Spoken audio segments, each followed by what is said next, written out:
Channel पर खूब आता है देवेंद्र शर्मा और खूब भाई बड़ा धन्यवाद, आप बात करने आए हो, मेरे पास मिलने आए हो। और हरियाणा के बारे में युवा शक्ति को जागरूक करने की जो बात है, मैं तो एक साधारण घर से मेरा संबंध है, किसान परिवार से, और मैंने एमए इकोनॉमिक्स से किया आगरा यूनिवर्सिटी से। दिल्ली यूनिवर्सिटी में मैं लॉ करता था। मेरे साथ बहुत अच्छे साथी थे, लेकिन उन दोनों 72-73-74 में जेपी मूवमेंट आ गया और सारे देश में भ्रष्टाचार की जो बात थी, वो लड़ाई बहुत तगड़ी मूवमेंट चल रही थी। मैं भी उसमें कूद गया और वो मेरा लॉ दिल्ली यूनिवर्सिटी से कर रहा था, वो बीच में मेरा रह गया। और फिर इमरजेंसी में पकड़े गए। मेरे पास बहुत आते रहते हैं, जब बीच हिंदुस्तान में आते हैं, वो बताते थे बच्चों छोटराम टसक टसक के उसने अपनी जमदार पार्टी बनाई, इतनी मेहनत करके उस वक्त अंग्रेज़ों का मुकाबला किया। और दूसरे जो आज का सिस्टम जो कॉरपोरेट हाउसेस हैं, उस वक्त वो कॉरपोरेट हाउस इतने बड़े शक्तिशाली नहीं थे, लेकिन दूसरी किस्म का सिस्टम था, उनसे भी लड़े वो। और अपनी पीजेंट्री को बहुत ज़बरदस्त राहत दी, इकोनॉमिक बेनिफिट उन्होंने इतने करवाए थे। उस ज़माने में जब 13 स्टेट थी और हमारा गेहूं का दाम, जब सेकेंड वर्ल्ड वार में बहुत ज़बरदस्त क्राइसिस चल रहा था अनाज का, और दाम भी बहुत थे, कम थे। चौधरी छोटू राम ने कहा, दिल्ली में कोई मीटिंग थी, उन्होंने मेरे को बताया था चौधरी देवकरम जी ने, कि अंग्रेज़ वाइसराय जो है वो 6 रुपये मन के देना चाहता था। तो छोटू राम ने कहा कि मैं 6 रुपये में गेहूँ नहीं बेचने दूंगा पंजाब के किसानों का, जब तक आप 11 रुपये नहीं देंगे मैं फसल को आग लगवा दूंगा, मैं इस भाव पर 6 रुपये मन पर नहीं दूंगा। और वो अल्टीमेटली 11 रुपये मन उस वक्त, देखो 44 में 11 रुपये मन मिला। आज मैंने चौधरी छोटू राम ने दिलाया था पेजेंट्री को। आज किसान भ्रमित है, नौजवान भी भ्रमित है कि खेती भी नहीं रहना चाहता, काम नहीं करना चाहता। क्यों? क्योंकि खेती अलाभकारी बन चुकी है। एक यही है कि पैसा है, सब आप अपना लाभ लेते हैं। हम देखते रहते हैं कि हमारी फसल का, हमारी जींस का कौन कितना दाम देगा, और नीचे न गर्दन करके घर वापस आ जाते हैं।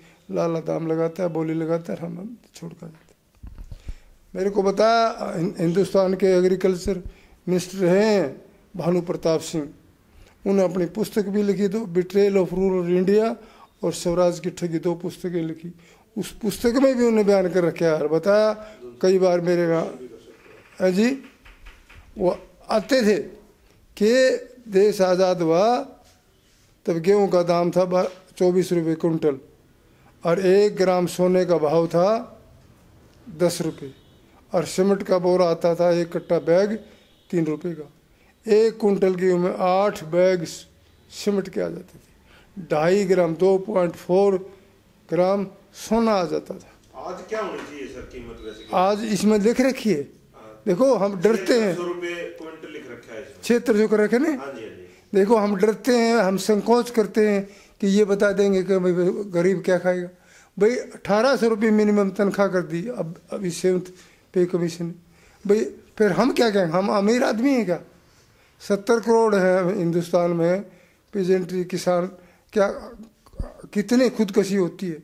पिछले 95 से लगाकर 2013 तक 1,58,000 किसान, एक चाहे क्या खाएगा? अरे कपड़ा कौन लेता है? कपड़ा भी लेते हैं हम बर्तन भी लेते हैं, हम कितनी सैकड़ों चीज़ बाजार से लाते हैं, उसका कोई चेक नहीं है। आज से 40-50 साल पहले तो बोले चेक भी था, बाजार को कंट्रोल भी करते थे अफसर। अब कोई कंट्रोल करने वाला नहीं है। अब मर्जी की बात है, नहीं तो कहेंगे चल जाओ दूसरी दुकान पर चले जाओ। दूसरा भी वही है साथी, दूसरा भी वैसा ही है, और जितने मांगेगा उतने दाम देकर। जिन्ना साहब से कैसे टक्कर ली थी सर छोटू राम? हाँ, जिन्ना की बात है तो छोटू राम तो बहुत, क्योंकि बहुत सेकुलर थे वो, और इसलिए मोहम्मदन सारी बिरादरी उसके साथ थी। एक बार 43 में मेरे को बताया था चो देवक्राम ने ही कि 43 में जीना आगे और ज़बरदस्त जीना भी जोबन पर थे, उधर हमारी पार्टी जमदार पार्टी वह भी जोबन पर थी। ज़बरदस्त दोनों का प्रभाव था जीना का मुसलमानों पर और किसानों के, पंजाब के किसानों पर चो छोटूराम का। तो वहाँ जीना आगे तो मुसलमान, क्योंकि मेजोरिटी मुसलमान थे, 81 मुसलमान का अवस्था का 81 मुसलमान थे उस वक्त पंजाब में। हाँ पंजाब में, तो उसमें वो मुसलमान जो ने चो छोटूराम के पास आए, बड़ी दिक्कत हुई भाई कि भाई चो छोटूराम के पास चलो, ये जीना के मीटिंग में तो नहीं जाएंगे तो मुसलमान हमारे नाराज हो जाएंगे, और जाएंगे तो छोटूराम नाराज हो जाएंगे, संकट आ गया। तो छोटूराम के पास वो मेजोरिटी ऑफ दी जो MLAs थे मुसलमान माउंटेन, वो गए, कहना चो साहब ऐसी बात है, कहना भाई जाओ आप मीटिंग अटेंड करो, उसकी बात सुनो। और जब वो बिल्कुल उस पर आ जाए ना, पीक पर उसकी स्पीच जोरों की चल रही हो, तब एक बात पूछना उनसे कि ये बता दे जीना साहब, उसमें मेजोरिटी जाट थे, काफ़ी जाट थे वहाँ, मुसलमान जाट भी। तो कहला भाई ये जीना साहब एक बताओ कि जाट पहले आया था कि मुसलमान पहले आए थे। अब वो बात स्पीच दे रहा था जीना, तो जीना फिर एक जाट MLA था, वो उनमें खड़ा हो लिया, बोला भाई जीना साहब ये बता दो आप कि मुसलमान पहले आए थे कि जाट पहले आया था। तो जीना कहने लगा मुझे पता है तू कहाँ से ये बात सीख रहा है, कहाँ मुझे पता है तू कहाँ से ये बात किसी ने तेरे को ये पढ़ाई है। क्योंकि छोटूराम से बहुत भय खाता था जीना, और वो मीटिंग जनसभा जो तगड़ी थी वह फट गई, बिखर गई, डिस्टर्ब हो गई एकदम। कहने लगा भाई हम सारे MLAs उठ के आ गए। तो ऐसे थे छोटूराम, इतना भयंकर असर था। सही बात। तो सांप्रदायिकता से पूरी टक्कर ली थी सर, जबरदस्त। और ये हमारा दुर्भाग्य है कि 9 जनवरी 1945 में गुजर गए वो शख्स 64 साल की उम्र थी। अगर वो 5-4 साल 64 उम्र के होती, आज तो कोई भी जो 70 साल 80 साल के 50 साल के होके गुजरते, वो अगर 70 साल भी पूरे कर लेते तो भी इंडिया का डिवीजन नहीं होता, भारत का विभाजन नहीं होता। इतना क्यों? बुद्धि के भी धनी थे और लीडर थे, और किसानों के लिए कहीं भी कुछ भी करना पड़ता लड़ते थे। बनिए किस तरीके से शोषण कर रहे थे? अरे देखो बनिए की हालत थी। देखो उस वक्त सर सादीलाल, आपने सुना होगा, वकील हो आप तो, सर सादीलाल जज थे लाहौर हाई कोर्ट के, वो हमें सुधर कहते थे।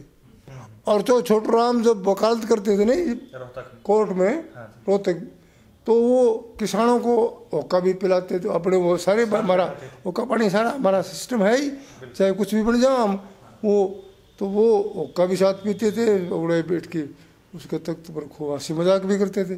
तो वहाँ के लाला लोग रोहतक के 5-4 साल पहले मरा, वो सबसे बड़ा पुराना सीनियर लाला था वकील। कहना भाई ये उन वकीलों ने इकट्ठे होकर कहा कि छोटूराम आप क्या कर रहे हो, अपनी बिरादरी की पूरी हमारी ये क्लास है, इसको आप एक तरह से डिग्रेड कम कर रहे हो। बोला भाई डिग्रेड नहीं कर रहा मैं तो थारा सर पर बैठाना चाहता हूँ इनको, ये तो मैं ऐसा तैयार करके जाऊँगा तुम बच नहीं पाओगे। और जब तो वो कि मैं मंत्री नहीं बने थे, और देखो उन्होंने करके दिखा दिया। और वो सुधर कहते थे, हाँ बनिए बड़े ज़बरदस्त है। देखो हमारी कितनी, मैं तो खुद सुनने वाला हूँ और आप लोगों ने भी सुना होगा, खैर पुरानी बात होली, क्योंकि उस टाइम आप और भी ज़्यादा इतने बड़े नहीं थे। तो चरण सिंह जब 77 में जब होम मिनिस्टर बने, और वो शुगर उस टाइम गन्ना बहुत था उस साल, बाई चांस गन्ना अच्छा होगा, और गन्ने का भाव मील तो ठीक दे रहे थे लेकिन क्रेशर वेरेशर कम दे रहे थे, और गुड़ इतना सस्ता हो गया था कि बह के चल पड़ा था घरों में, इतना सस्ता, इतना बड़ा भारी सस्ता होगा गुड़। आज तो गुड़ 40 रुपये किलो है, जाके देखो। और उस वक्त ये लाला लोग भिवानी के भी, और सारे सरों के जो जहाँ गुड़ आता था, कहते ये चरण सिंह ये पड़ा, चरण सिंह का क्या भाव देख लो भाई, देखो हमारी, देखो बोलो ना तो भाषा देख लो। कहते हुए जाट बड़ी रफ और टफ भाषा बोलते हैं, और वो हमारे लिए क्या है भाषा का इस्तेमाल। मेरे नाना जी ये बता रहे थे जी, हाँ जी, जसोर खेड़ी गांव में, अच्छा, कि भाई जो बनिए थे ना वो गुड़चड़ी नहीं कटन दिया करते हाँ, जाटों की उस जमाने में, देख लो, ऐसी स्थिति थी जी। देख लो हाँ, कितनी मतलब वो इतने जबरदस्त वो थे, इतने जबरदस्त वो थे, पूछो मत, जबरदस्त शोषण किया उन्होंने, जबरदस्त शोषण किया। और लाहौर में ये थे जी अरोड़ा खत्री, अरोड़ा खत्री लाले भी थे, अरोड़ा खत्री भी सारे। अगर आप डिबेट पढ़ोगे ना अपने हरियाणा पंजाब असेंबली में जाके देख लो, हरियाणा असेंबली में भी मैंने पुस्तक पढ़ी है, वो है असेंबली में, छोटू राम के टाइम की वो ले रखी है, पंजाब असेंबली में, हरियाणा असेंबली में भी सारे के सारे। जब चौधरी साहब ने वो कर्जा बिल लिया इन्हें, तब इन्हें सब ने ये कहा था कि भाई ये छोटू राम तो हमें मार के जाएगा। और जो कांग्रेस के एमएलए थे, majority of the Congress MLA ने, वो सरदार पटेल से मिले, राजा जी राजगोपालचारी से मिले, गांधी से मिले, और कहा जी ये छोटू राम को कंट्रोल नहीं करोगे तो हम तो बर्बाद हो जाएंगे, पंजाब तो बर्बाद हो जाएगा। बोला कैसे भाई? बोले कर्जा भी लिया और हमारा सारा हम पैसा वैसा सारा जाता रहा, और ज़मीन उनको वापस चलेगी, हमने हमारा पैसा तो मारा गया। तो राजगोपालचारी ने कहा, चो देवकरा ने मुझे बताया, जो हम क्यों जेल में इकट्ठे थे इमरजेंसी में 19 भी नहीं, तो कहने लगा भाई राजगोपालचारी गांधी जी को कहा कि सरदार पटेल भी सुनते रहे कि भाई यही तो काम हमने करना है आज़ादी के बाद, और ये हमारी शिकायत करे कांग्रेस से मिले, हमारा क्या होगा? तो राजगोपालचारी इंटेलिजेंट बहुत थे, सरदार पटेल तो था ही बिल्कुल। वो सरदार पटेल तो कहते थे भाई, किसी अंग्रेज ने उससे पूछा आपकी कल्चर क्या है, तो उन्होंने कहा कि माई कल्चर इज एग्रीकल्चर। तो ये इस तरह के आदमी थे। अब आप देख लो, अब को बोलता नहीं।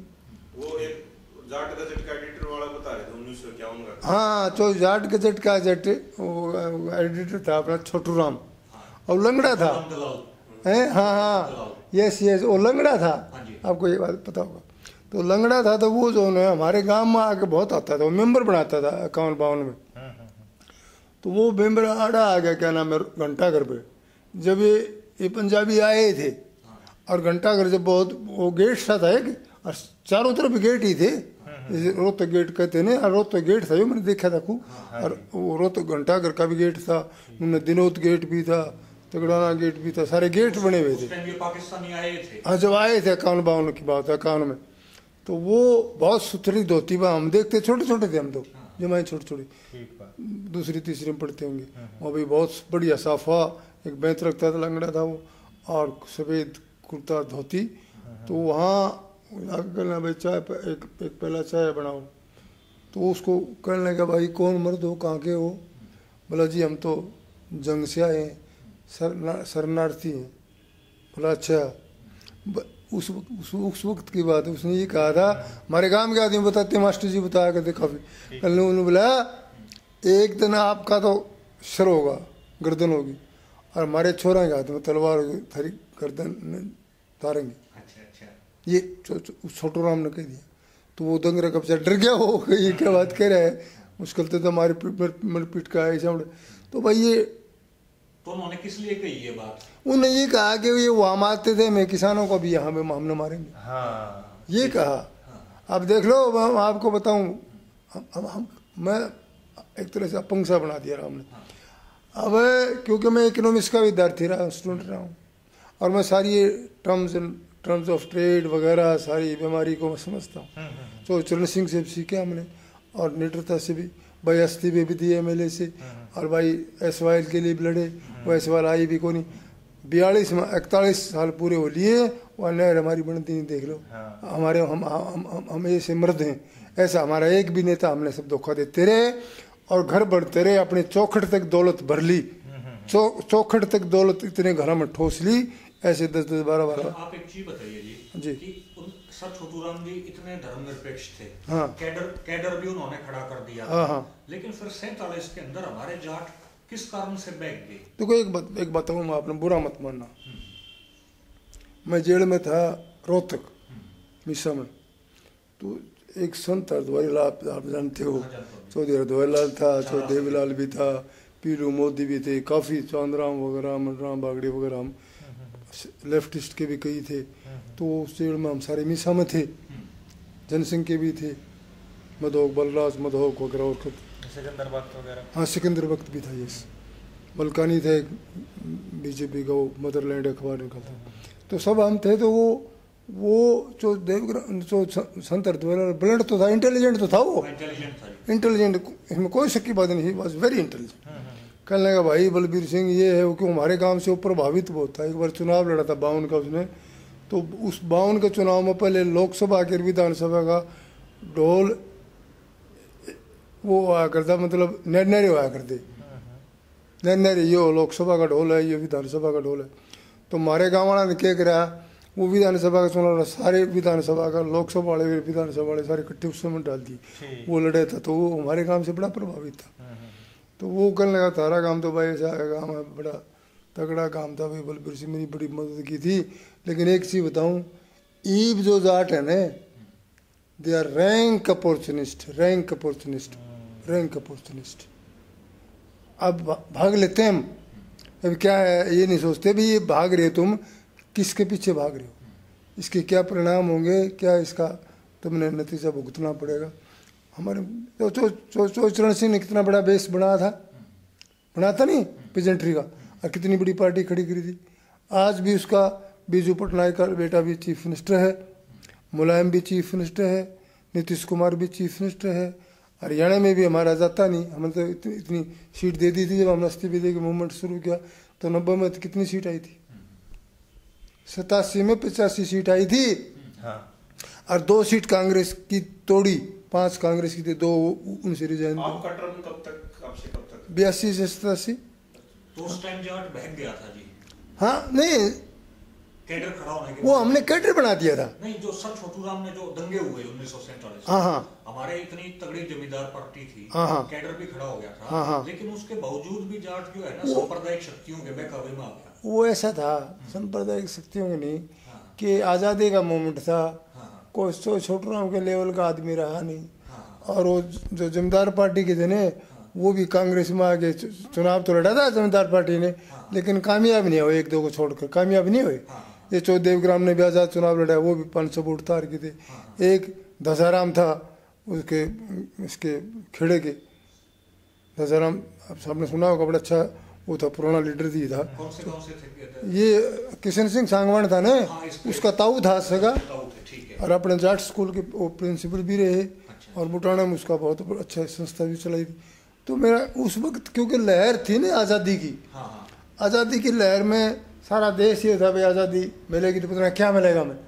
और देखो मेरे पास एक पुस्तक है, आपने पढ़ो उस पुस्तक को, दुर्गादास की पुस्तक है, क्या नाम है, India from Curzon to Nehru and after.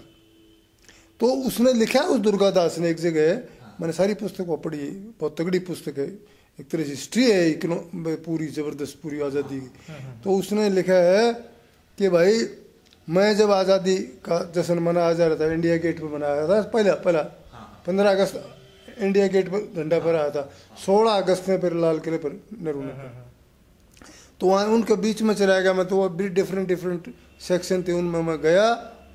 मैंने कि पहले अफसरों से बात करी, जो ICS अफसर थे, वो कहना भाई अब आप क्या सोचते हैं। तो एक कैडर, एक अफसरों का जो झुंड था, वो कहने लगे भाई देखो ये आज़ादी मिल गई और देश की सेवा करेंगे। एक ऐसी सोच के अफसर थे। फिर दूसरा अफसरों का एक ग्रुप और था, वो उसमें चला गया। तो व्हाट डू यू थिंक, तो उन्होंने कहा कि वही स्टाइल रहेगा, वही सिस्टम रहेगा, वही मौज मारनी है, वही सिस्टम, तो ऐसे ही चलेगा ब्यूरोक्रेसी का। ब्यूरोक्रेट से हम तो काम करना ऐसे चलेंगे, हमारी सुविधा वही रहेंगी। अब 29-30 किस्म के उस वक्त तो बल्कि ज़्यादा थे। चौधरी चरण सिंह की पुस्तक पढ़ोगे ना, इकोनॉमी नाइटमेयर ऑफ इंडिया, उसमें लिखा जो चौधरी साहब फाइनेंस मिनिस्टर बने तो कहा भाई 29 किस्म के इनके भत्ते थे, IAS वगैरह। उन्होंने कम करे जब फाइनेंस मिनिस्टर बने थे ना, डिप्टी प्राइम मिनिस्टर बने फाइनेंस, तो उन्होंने कहा मैं सब काटूंगा इनको। तो मेरा कहने का मतलब है, फिर वो बिजनेस कम्युनिटी में गया, बिजनेस कमेटी में गया दुर्गादास। बिजनेस कमेटी में गया तो भाई आप क्या सोचते हो? बोला भाई क्या सोचना, हमने तो हमारी सरकार है, ये पहले थी वो अंग्रेज़ों को पैसे देते थे, ये भी आगे इनको पैसा देंगे, सरकार तो हमारे हाथ में रहेगी।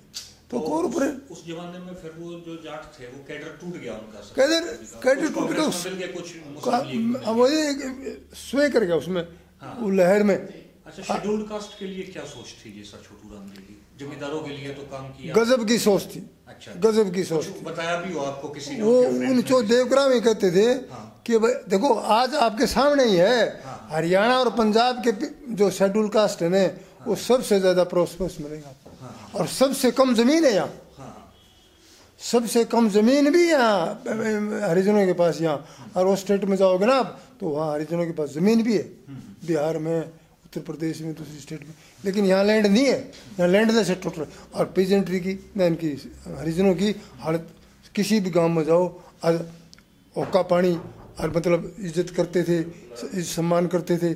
और आज देख लो आप जाके जितनी लिबर्टी यहाँ हरिजन यहाँ लिबर्टी एंजॉय करता है ना, तो कुछ मतलब कि पढ़ाया भी सर छोटू राम जी ने, उनको मदद की? हाँ मदद का। चांदराम तो बताते थे, चांदराम तो हमारी पार्टी के प्रेसिडेंट ही थे, स्टेट के पहला प्रेसिडेंट चांदराम को ही बनाया था। कल भाई छोटू राम ने मुझे पढ़ाया था, मैं उनका ऋणी हूँ। और वो जब तो चले गए दुनिया से, बहुत आभारी थे। कहते भाई छोटू राम तो गजब के, उनका कोई मुकाबला नहीं। और एक राम नारायण थे हमारे साथ जेल में, मैं सार जेल में था ना, जब एक राम नारायण मंत्री भी बने वो। अच्छा, शेड्यूल कास्ट से वो ना, वो राव थे। वो कहते थे भाई बलबीर सिंह क्लास 1 अफसर रिटायर हुए थे, फिर MLA बन गए 77 में। कहने उस आदमी का कोई मुकाबला नहीं। मैं एक बार गया था, रवि छोकरे किसका है, मैं फलाने उसका, सारे गाँवों को जानते थे, वो अपने सालावास के रहने वाले थे, सालावास में उसका काम। कहना भाई तू बहुत इंटेलिजेंट है बेटा, तेरे को मैं सीधा तहसीलदार बनाता हूँ। उस टाइम मिनिस्टरों की ताकत थी, उस टाइम सीधा अपॉइंटमेंट दे देते थे। तो ये ऐसे इतने सेकुलर थे। आज चौधरी चरण सिंह के साथ क्यों लगे? चौधरी चरण सिंह के साथ सारी अहीर कम्युनिटी क्यों लगी थी कि वो कास्ट को नहीं मानते थे, और वो किसानों के सबसे ज़्यादा शुभचिंतक थे। तो ये छोटू राम का तो मतलब जो है आज़ादी के बाद वो जो उसकी फॉलोवर जो थे ना, वो सारे इतने, जैसे आज चौधरी चरण सिंह की का फॉलोवर बतेरे हैं, लेकिन वो टूट टाट की तरह उधर चले गए। दौलत चले, मैं कहता हूँ दौलत के पुजारी, वो एक भय होता है। औरंगजेब के बाद कहाँ रहा मुगल साम्राज्य? चौधरी चरण सिंह के वो इतना बड़ा दल बनाकर गए थे। चौधरी चरण सिंह की मृत्यु के बाद दिल्ली खंडा दिया ना सबने, सब हैं खंडाने में। मैं आपको बताऊँ, देवीलाल भी भाई, वो सारी पार्टियाँ जो, मुलायम सिंह नारी दुकान बना ली, अजीत सिंह ने नारी बना ली, और भाई नीतीश कुमार की, शरद यादव की, और भाई बीजू पटनायक के ने बनाई, वो उसका बेटा आज नवीन पटनायक, उसका बेटा चीफ मिनिस्टर। राजनारायण प्रभारी थे, 77 में प्रभारी रहे, जबरदस्त। तो सर छोटू राम जी किस तरीके की वर्किंग क्या होती थी उनकी, किस तरीके से वर्क करते थे वो? चौधरी छोटू राम बड़े हार्ड वर्किंग थे। वो काम करने से वजह से टूट गए वो। अच्छा। रात में वो बताते थे 12-12 1-1 बजे तक पढ़ते रहते थे, लिखते रहते थे। अच्छा। जाट गजट जो था वो उस पर, उसके बारे में भी लिखते थे, और अपनी लोगों तैयारी करके जाते थे। एक बार जो है वो जब वो भाव की बात चल रही थी, बोला किसी ने कह दिया कि ये भाई ये बाजरे की सिरटी है, देख लो एक दाना का ये कितनी दाने होगी। तो छोटू राम ने कहा यह सिरटी मेरे को दो। स्पीच के दौरान में देवग्रा ने बताया मुझे कि स्पीच के दौरान कहना भाई यो तो मनियारी का एक बूटा हथौड़ के उसका, यो मनियारी का गया, यो हरिजन का गया, यो चुलाहे का गया, यो लोहार का गया, यो खाती का गया, और भाई सिरटी का डंडल रहेगा हमारे पास। तो ये बच गया, मामूली ऐसा बच्चा हमारे पास घना है। हम तो सबको देते हैं, मनियार से लगाकर लोहार को, खाती को, चुलाहे को, हरिजन चमार को, जो जूती हमारी हड़ वगैरह तैयार करता है वो करवाता है, वो साफ्टे साटे छूटे करता है ना, तो वो भी बहुत तैयारी करते थे। उनका ओढ़ना होता था, ओढ़ना के बिलो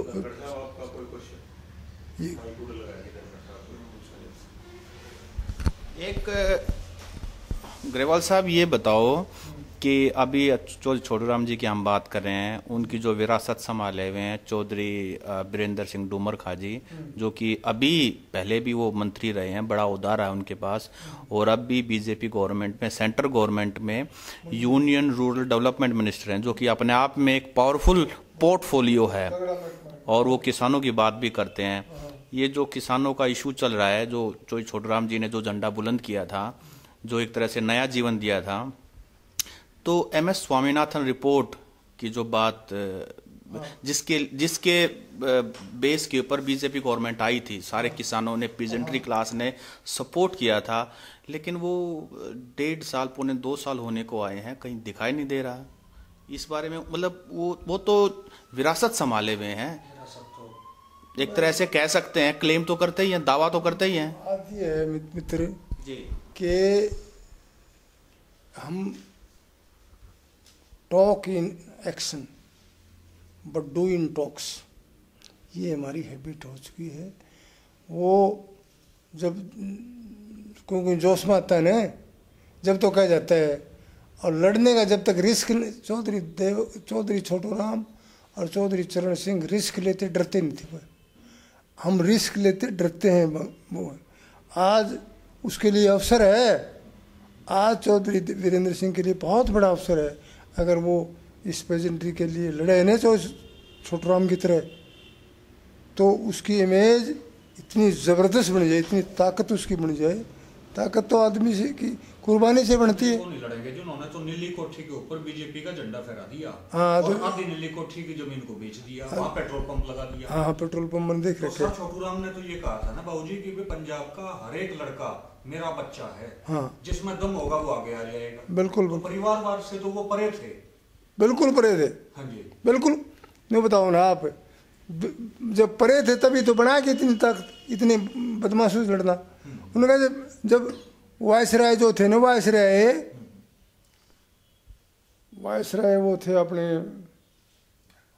सर लॉर्ड चैम्सफोर्ड नहीं थे, वो दूसरे थे, लास्ट आज़ादी से पहले ना माउंटबेटन से पहले वो दूसरे वो थे, मैं भूल रहा हूँ, उस किताब में है, वो थे। उन्होंने कहा भाई ये गवर्नर साहब आपने गलत मिनिस्टर भेज दिया। जब मीटिंग हुई ना, जब गेहूँ का दाम मांगा, बोला भाई गलत नहीं भेजा मैंने, ये बिल्कुल ठीक है, और इसके खिलाफ को काम कर मेरी करने की हिम्मत नहीं है, आग लगा दे पंजाब में। यही तो पंजाब है। तो वो बोलने की उनमें ताकत थी, हिम्मत थी।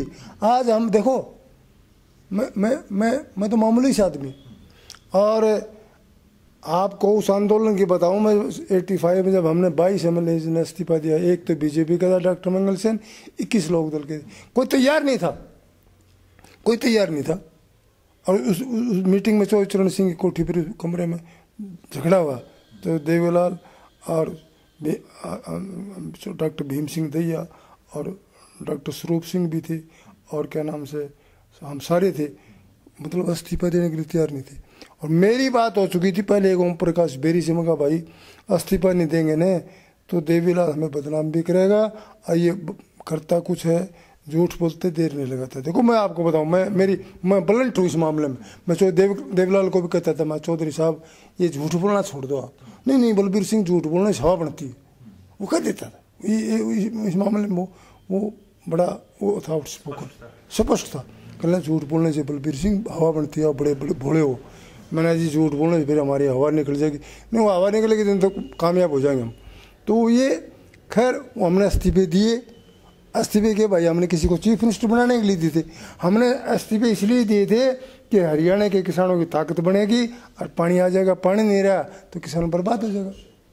हमने विचारधारात्मक रूप से जो है, हाँ, विचारधारात्मक रूप से आप चौधरी चरण सिंह में, चौधरी देवीलाल जी में और सर छोटूराम जी में क्या डिफरेंस देखते हैं? देखो बात ये, चौधरी छोटूराम और उनकी सोच में ज़्यादा फर्क नहीं था पेजेंट्री के लिहाज से, लेकिन वो क्योंकि कांग्रेस में थे चरण सिंह, और कांग्रेस के चौधरी छोटूराम भी प्रेसिडेंट थे बिलासपुर डिस्ट्रिक्ट के, लेकिन वो दुखी हो गए थे। उन्होंने कहा भी था कि ये भाई कांग्रेस हमें उभरने नहीं देगी, किसान के काम नहीं होने देगी। तो वो छोड़ के उस ज़माने में किसानों को बचा के चौधरी चरण सिंह आज़ादी के बाद लड़ता रहा और नेहरू से भी लड़ा, और दोनों की सोच तो किसानों की थी, लेकिन लड़ने के रास्ते अलग अलग थे। एक कांग्रेस में एक लड़ना था, वो कांग्रेस से बाहर रह के लड़ा, को ज़्यादा फर्क नहीं था। दोनों इंटेलिजेंट बहुत थे। चौधरी चरण सिंह भी MA LLB थे, और वो भी बहुत उस ज़माने के मशहूर थे, क्या नाम छोटू राम भी, तो ज़्यादा फर्क नहीं था, लेकिन दर्द था दोनों के दिल में। तो दोनों के दिल में। तो जैसे आपने बताया था कि भाई जो सर छोटू राम ने किसानों को उनके अनाज का भाव दिलवाया, जैसे आज हर जो कोई भी है, उद्योगपति है, कुछ भी है, कोई भी अपनी चीज की कोई प्रोडक्शन करता है, वो अपनी कीमत अपने दाम खुद तय करता है। लेकिन ये क्या वजह है कि भाई किसान जो अपनी अन्न खुद उपजाता है, अपना खर्चा करता है, उसके बावजूद जो है उसको अपनी फसल के दाम तय करने के लिए मजबूर किया जाता है?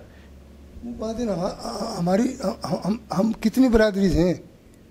किसान एक बरादरी का नहीं, किसान खेत का तो किसान बन जाए तो हम दाम ले लें। हम तो बरादरी के किसान बन गए। कोई जाट है, कोई अहीर है, कोई गुज्जर है, तो कोई सैनी है, तो कोई रोड है, तो हर स्टेट में उन कास्टों का, किसानों के कास्टों का नाम अलग अलग है। एक कास्ट हो जाए ना हमारी, एक कास्ट, तो हम बदला ले लें। हमारी कास्ट अलग अलग हैं, हमारी यूनिटी नहीं बन पा रही, और फिर हमने तोड़ देते हैं हमारी मूवमेंट को, हमारे किसानों को, किस सरकार को, किसको चलने दिया? एक को बता, मुझे याद है 73 में गेहूं का दाम का आंदोलन चला था, और मैं दिल्ली यूनिवर्सिटी में उन दोनों लॉ में था, तब चौधरी चरण सिंह को भी बुलाया था हमने, एक विठल भाई पटेल हाउस, वहाँ कॉन्स्टिट्यूशन क्लब है, उसमें बुलाया था, और उसमें अकाली बहुत पकड़े गए थे। करनाल में वो एजिटेशन हुआ था, उसमें जो देवीलाल भी पकड़ा गया था, काफ़ी पकड़े गए थे, पीलू मोदी वगैरह। तो चौधरी चरण सिंह की अध्यक्षता, वो चीफ गेस्ट थे। उन्होंने कहा भाई किसान की यूनियन नहीं है, किसान तो सरकार का मालिक होना चाहिए, इतना बड़ा वर्ग है ये, इसका क्या यूनियन हो? ये यूनियन बनाते नहीं जब ये फलाने रोडवेज की यूनियन, ये फलाने उसकी यूनियन, बोला इसकी तो राज का मालिक होना चाहिए। अच्छा, एक चीज और है कि अभी चल रहा है जी 2016, 1914 में फर्स्ट वर्ल्ड वार शुरू हुआ था और 1918 तक वर्ल्ड वार चला था। वर्ल्ड वार में सर छोटू राम ने फर्स्ट वर्ल्ड वार में भी, सेकंड वर्ल्ड वार में भी हमारे बहुत पीजेंट्स के लड़के भर्ती करवाए थे फौज में, फौज के अंदर। उसको क्या तो उसका रीजन था, और उसका सोशल इम्पैक्ट क्या रहा? माने जो हमारे फौजी भर्ती हुए फौज के अंदर, वो वहां से क्या सीख कर आए, उसका हरियाणा की, पंजाब की संस्कृति पे क्या असर पड़ा, तो फौज में भर्ती क्यों करवाए थे, उस बारे में भी आप बताएं, क्योंकि ये 16 साल चला हुआ है उस फर्स्ट वर्ल्ड वार का। बिल्कुल 16, अब 2016 हो चुके हैं।